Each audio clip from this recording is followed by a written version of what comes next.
अस्सलाम वालेकुम प्यारे बच्चों, यह एस टंग वारा ए बी बहुस Aamir Hussain Kirmani class fifth subject E V S topic पारान द अर्थ अमिक सवाल आज कर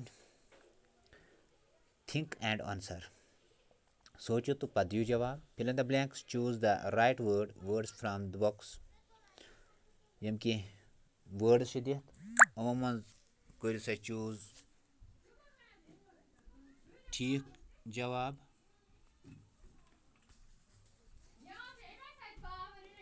तो word core geology volcano mantle crust mountains rotation equal summer earthquake tilted equator गणित जाए the earth the study of the earth is called dash dash ज़मीन हुंद ज़मीन मुतलिक सबक परान तथ क्या वनान तथ वनान geology the study of the earth is called geology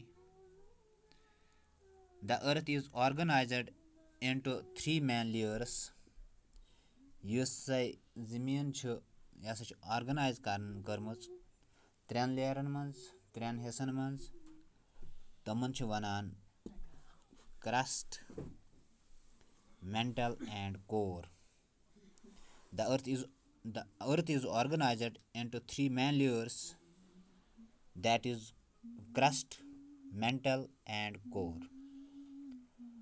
Dash are formed by the movement of the earth's crust. Mountains are formed by the movement of the earth's crust. The spinning of the earth on the axis is called dash. The spinning of the earth on the axis is called rotation. A mountain with an opening through which lava comes up from below the earth's surface is called a volcano. A mountain with an opening through which lava comes up from below the earth's surface is called a volcano. VOLCANO, volcano. Sudden violent movement of the earth's surface is called an dash. Sudden violent movement of the earth's surface is called an earthquake. Sudden violent movement of the earth's surface is called an earthquake. The axis of the earth is tilted. The axis of the earth is tilted.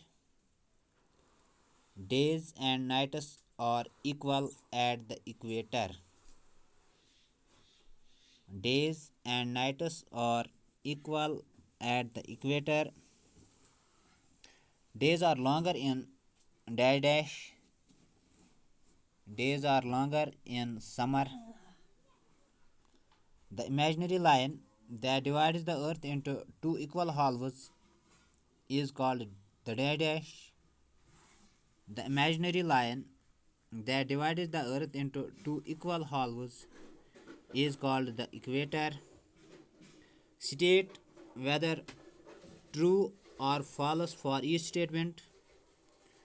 Yama statement दिथ वन तुम ठीक कि गलत. The study of the earth is called geology. अर्थ सबक पारान तथ one geology तथ one geology यह गो ठीक. The outermost layer of the earth is called mantle. Girth तथ one crust. Block mountains form when the earth's crust slowly forces land upward. False. From time to time, some volcanoes pour out hot liquid rock called lava. Go true. The shocks of earthquake may be recorded on an instrument called the seismograph. True. When moon comes